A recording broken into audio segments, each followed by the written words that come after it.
The overwhelming feeling that students keep giving to me about their experience in school and about their experience in their life is that nobody cares. Nobody really cares enough to get involved with them. They may care about whether they're learning the subject matter or not, whether they're teaching them well enough, but they're not caring about them as an individual, what they're going through. What you're most worried about, you're worried about him getting addicted to speed again. Yeah, I mean, that's what's really scaring you.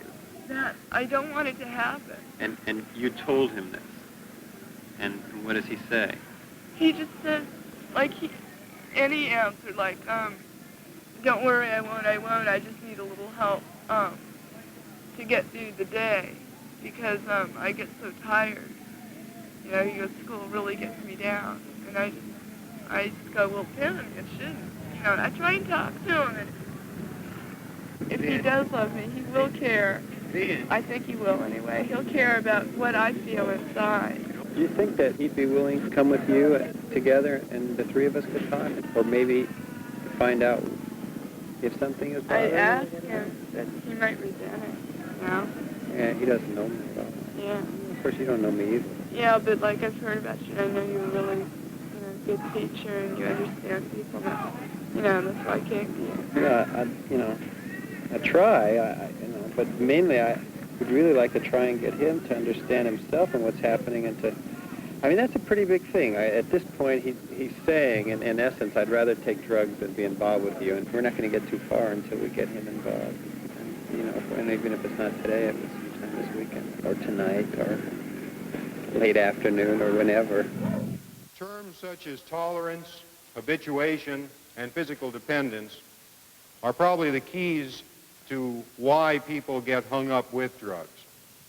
Tolerance is a situation where an individual takes a drug over a long period of time. And as a result of taking that drug over a long period of time, he requires... My idea is that no one approach is going to be right for all the kids in that class. So there's a lot of different things that I try, and one of them is that lecture. And one of them would be, you know, having a guest speaker. Somewhere in the back of my mind, I have a feeling that maybe for some kids this is a valuable thing, and it might work for some kids. The kids who are most turned off to it seem to be the kids who are most heavily involved with drugs. The kids who really enjoy that lecture many times are the intellectual kids who are not very hung up with drugs anyway. But I think really when I think about it, it's the kids who probably don't need to hear it in terms of their drug involvement. What is in this kit is simply a display of the various items. These assimilate the color pretty well, but I looked at this and I noticed that really the colors aren't exactly what they really are in the true capsule form. If you'd like to see the kit, do come up. We are going to assume, as I've talked about for those who weren't here, we're going to assume that the drug is legal. If it was available to you, what would be the criteria that you would use to make a decision as to whether this is a good thing for you to do or not? Now, you're all to make a choice. You may change your mind at any time during the debate, and tomorrow, if you would like, you can change sides of the room. Now, my tendency is, and it's a bad tendency, that I want to get involved in it. Because I tend to do these kinds. I tend to be involved too much in these kinds of things. Okay, would anybody like to start to talk about why? Let's see, this is the negative outweighs the positive. Kim. Okay, well, I feel that life, you only get to go through it once. And there's so much to do in life. There's so many things to do. And I don't think that taking pot is helping you to experience all the things you can do. Harry? I smoked dope before, and I didn't like it. It didn't give me any thrills or anything, like I could have more fun not loaded. You people, you know, like, that disagree with marijuana, you seem to be really concerned about it, you know? But I think you should just mind your own business, because I don't give a hoot about you guys playing football. But hold a minute. Nobody is saying, I don't think... All right, wait a minute. One of the things... Wait a minute, let me make this clear in the debate. One of the reasons I phrased the question the way I did is because nobody is sitting over here telling you what to do or what not to do. They're sitting over here or you're sitting over here because you've made a decision for yourself. That's all. And all we're doing now is looking at what went into making up that decision. But nobody's telling you that you shouldn't or should do this, and you shouldn't tell them they should or shouldn't do it. All I would say is be consistent. If you're concerned with what you put in your body, then be concerned with what you put in your body in all walks of life. Everything. But don't tell me you're concerned with air pollution and I see you smoking a cigarette or a joint. That's hypocritical. When you say that you're against the oil companies making pollution, that's affecting everybody. Everyone's going to suffer from that. But when you smoke a cigarette or something, that's your own decision based on what you want, and you can still, you might hate yourself. You might, I'm not saying this is good, right. But you might say, I don't really care out for myself. I'm no good. He needs help. The person says that he needs help. But You're right. He might say that, but he might still care about other people. And he shouldn't do it everyone else. Okay. I accept that as an exception to what I just said. You're right. Yeah. It's not purely hypocritical. But all we want to do is just say that. Sounds like a bunch of missionaries. Yeah, I didn't hear that at all. I think the reason maybe I smoke is because I'm bored, I don't got too many friends, I got nothing to do. But that's sad. Yeah, maybe, but at least I'm happier. I don't know. I think it's sad to have me hear you say that. I mean, I don't see you as a happy person. You say I'm happy. But what I'm saying is that if you see things this way, that maybe if these people see it this way, that it's possible to find out how they're accomplishing what they are. And maybe it's possible for you. Sitting home and getting high in your room, you're never going to find it. I mean, that's sad. That's to me like the alcoholic who sit around on Skid Row and get drunk. Now, I don't see him as being a very happy person. But there are other possibilities. There are ways to get out of your boredom. There are ways to do things. That's one of the things we're going to talk about on Wednesday and Thursday is alternatives. That there are ways to go. I mean, what is there, sports? That's aggressive. No. I think it is. I'm agreeing with you, but that's not an only way to go. There are many ways to go. There are many alternatives. And that's, I like reading books. Okay. But, you talk about friends. You talk about, you don't have friends. And that's part of what we're going to talk about, because I think people can help. Yeah. People is a great substitute for drugs and for loneliness and for boredom. So then the question is, how do you go about finding them? And that's what we're going to talk about on Wednesday and Thursday. As alternatives. He was willing to put down anything that anybody over here said. But in 1 minute of talking with him individually, and if I can follow up on that now, I think I can get him to the point where, where his mind is a little more open. Because nobody's ever said to him there are alternatives, that you don't have to sit home and be bored and miserable and lonely. People have said you don't have to do it, but they've never really helped him to go about finding out how to do it. If you become a pothead, you risk blowing the most important time of your life, your teenage. That unrepeatable time for you to grow up and to prepare for being an adult that can handle problems and make something meaningful out of life. You're the generation with the brain power and the opportunity to do more for the human needs of this world than any other generation in history. Let's hope that your teenage children don't have too much criticism about what you did or didn't do because you were on pot. Well, I think that if a film presents too negative of an idea, the kids are going to think that there's something that they're leaving out. Hey, that was so stupid. You see all these guys shooting their heroin all blue in the face and stuff, and you know that's wrong. Well, if you can't believe that, what can you believe? You can't believe any of the films. When all the information is wrong, then you can go out and take it because there's nothing wrong with it. So if there's one part of the information that's false, then the assumption is that there must be other things that's false. Yeah. But you can believe your friends because they've taken it, and you know they have. And they say it's good. Well, yeah, go ahead, Bruce. If people are educated on drugs and everything, there isn't that element of the unknown. They know what's going to happen. But you can't educate them in experience. Hopefully people can learn from other people's experiences. But the question that Robin raised, that's always been a troubling thing for me also, is are the people who are most likely to get into trouble with drugs, who we'd most like to influence, the people who will be least influenced by the approach that we take to drug education? I think that all the misconceptions were cleared up like in our class, and everyone wouldn't take drugs anymore. But don't you think that some people who went off drugs and lots, wouldn't they go to something else, something completely different, from drugs to get like their kicks or whatever you call it. Okay, so then that's really saying something about what we're really lacking in this whole thing of drug education. Perhaps we're not really getting to the real underlying causes of why people use drugs and really helping them deal with that. But how about a positive alternative, something that you can do if you're lonely, if you're scared, if you're bored, if there's all kinds of things that may be happening in your life that may lead to drugs? What about helping people get involved with some possible things that can really deal with those problems? I could grab onto somebody else in a relationship, and I could be involved with that person and hang on to that person and not let them go and delude myself into thinking I was in love when I was really just lonely and depressed and alienated and scared. And I could do that for the same motivation that someone might use dope. The big hurdle I have with many kids is that I am an authority figure, teacher, and they've learned to suspect teachers and those in authority. So we have to spend a great deal of time building a relationship before anything meaningful can start to happen. Sometimes the resistance is so great that I never get through. No, I told her I was sorry for what had happened. I really felt that we could handle the situation, she and I, and we didn't have to involve you or anybody else. And I asked her if she wanted to get together and talk, and she said, yeah, okay, ask me sometime again. Well, that's the last time I saw her. That was a week ago. I see her every day on campus. I talk to her. I say, you're going to come to class? She says, no, I don't think so. I don't know. And we say hello every day in passing, and I haven't seen her in class in a week. From what I know, I can mention Linda Duffy's name to anybody on campus, and even all of her peer group goes, oh my God, not her again. She's in trouble again.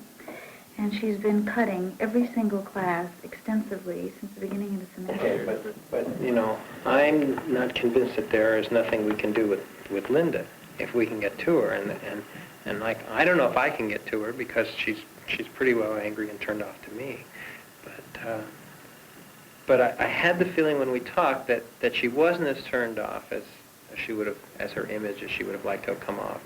Okay, well, I'm just going to wait then until she shows up again, and when she does, I'm going to see if I can set up something with her to talk with her alone.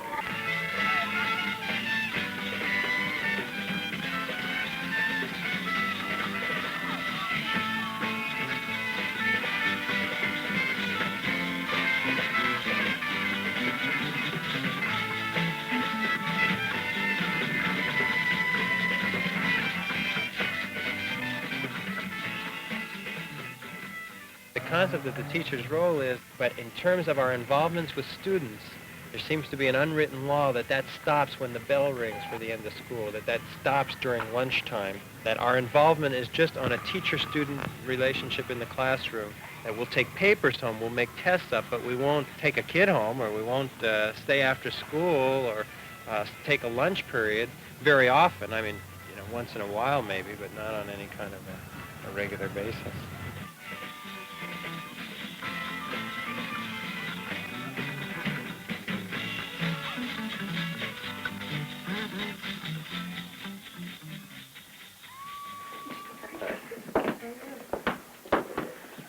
Right, now we'll lock arms.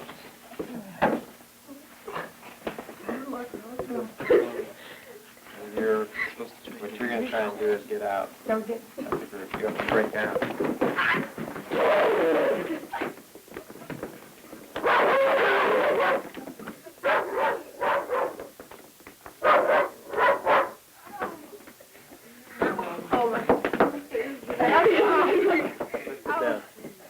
It irritates me to be caged in. It's like a game.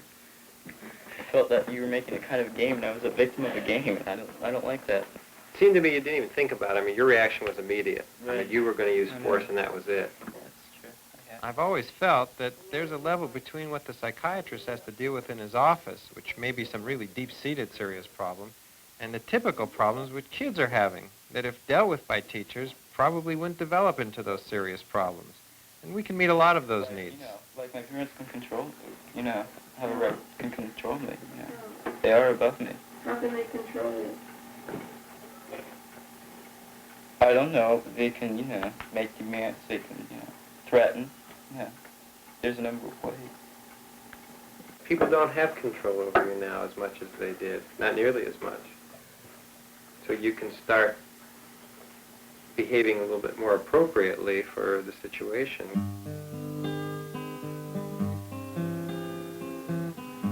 What my life has been in the last few years have been balancing what I can do here with kids and what I have to do to be a husband and a father and to meet the needs of my wife and children. And for a while, I was pulling away from my family and just, like I characterize it as saving the world, this kid and that kid, everybody had problems, and I was getting involved, and I was really, I was doing good things, but my marriage was disintegrating. And when my wife finally was able to hit me over the head with that concept, I finally woke up to the fact that, what's going on here in my home is the basis, and that's got to be where it's at. It's really hard to keep perspective, I guess is what I'm saying.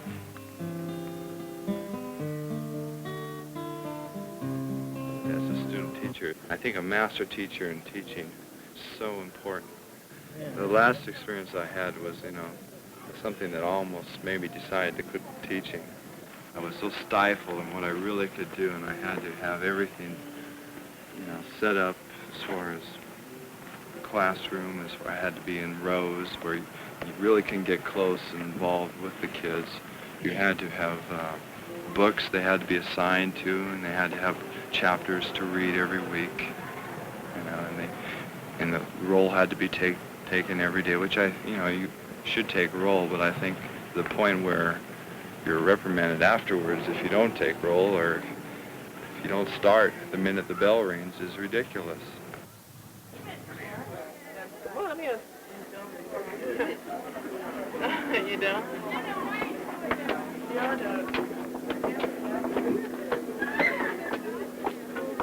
How are you? Good. In this vast campus of 3,000 people, there are many people who feel like they don't know anybody. They feel alienated. And I think that's the appeal of this kind of thing, is maybe doing things to get people, to break the ice, to get people more involved with each other. I've done this kind of thing before in class, and the reaction is, the people who have an involvement like that tend to feel closer to each other. David? Okay. Sue? Can we do something like that, do you think? Well, we could do something like that on a voluntary basis, those who want to. I can do a very simple kind of thing, not as threatening, perhaps, as the things they did in the film. If one of the primary reasons that people go to drugs is alienation, is a need for contact, is a need for involvement, then this kind of thing, not in and of itself, one time, that's not going to replace it. But if people can start to become involved with each other this way, they're saying that this may be an alternative to using drugs. Those who do not wish to be involved can remain in the classroom. And I don't think it's fair to people outside to have you standing around and gawking at them. So if you'll stay in the classroom and, read or, do, whatever you want to do.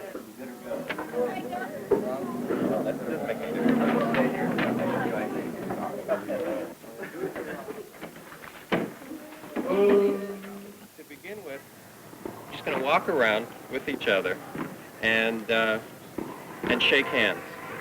Get around to as many people as you can, non-verbally, no laughing.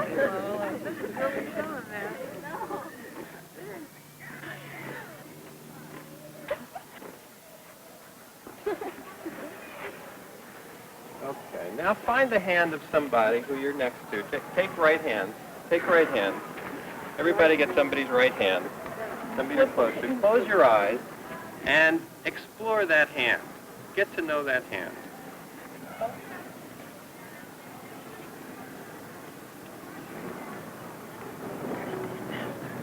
Test the strength in that hand and the tenderness. Have an argument.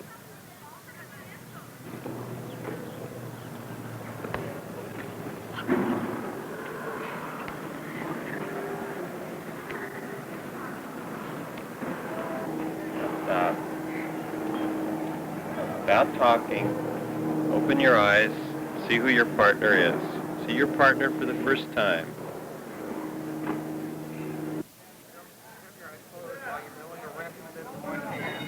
Finding out what the hand is, and then open up your eyes and find out. And then close them. Back.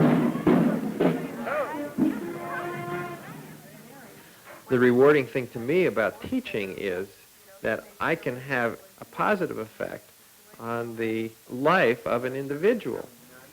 I can't feel really good about the positive effect I have if I'm just teaching him subject matter, and that's all he's going out of the class with. And so the positive effect that I would like to think that I can have with some students, the ones that I can get involved with, is that I can help them to use the material that they have in an effective way. And an effective way meaning to me, use it in a way that's going to make them happy and increase, to some extent, the happiness and the satisfaction that they can get out of their lives. And there's no way that I could do this just standing up there and being a teacher for 40 minutes a day, one semester of their life. In terms of income taxes and things like that. So there are insurance. And there are things that are made easier by having